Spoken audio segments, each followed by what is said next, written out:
వీళ్ళు దాదాపు 2023లో ఏదైతే గత ప్రభుత్వంలో లాటరీ ద్వారా వీళ్ళందరినీ పేర్లు నమోదు చేసుకుని అధికారుల లిస్టు తీసుకొచ్చి ఇప్పుడు దగ్గర పెట్టుకున్నారు.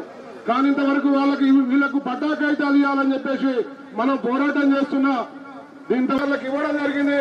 లేని పక్షంలో ఈ 552 ఇళ్లలో చదువుతామని చెప్పేసి అధికారులకు ఈ సందర్భంగా హెచ్చరిస్తున్నాం. ఈ మధ్య కాలంలో రంగారెడ్డి జిల్లా హైదరాబాద్ ప్రాంతాల్లో మన వాళ్ళు వసతులు కల్పిస్తామని చెప్పనేటటువంటి ప్రయత్నం చేయడం వరకు ఇల్లు స్వాధీనపరిచేంత వరకు వర్ధిల్లాలి లబ్ధిదారుల ఐక్యత, డబుల్ బెడ్రూమ్ లబ్ధిదారుల ఐక్యత. స్వాధీనపరచాలి డబుల్ బెడ్రూమ్ లబ్ధిదారులకు వెంటనే స్వాధీనపరచాలి డబుల్ బెడ్రూమ్ లబ్ధిదారులందరికీ వెంటనే స్వాధీనపరచాలి.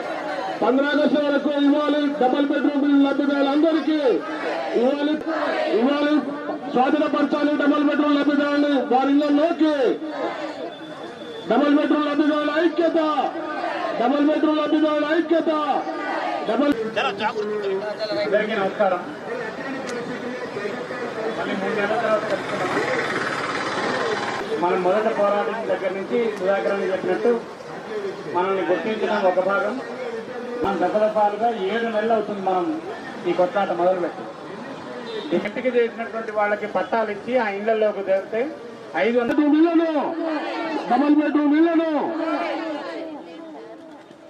ఇప్పుడు లాటరీ ద్వారా ఎంపికైనప్పుడు లబ్ధిదారులకు వెంటనే ప్రొసీడింగ్ ఆర్డర్స్ వెంటనే ఇల్లు పోరాడదాం. ఇల్లు సాధించేంత వరకు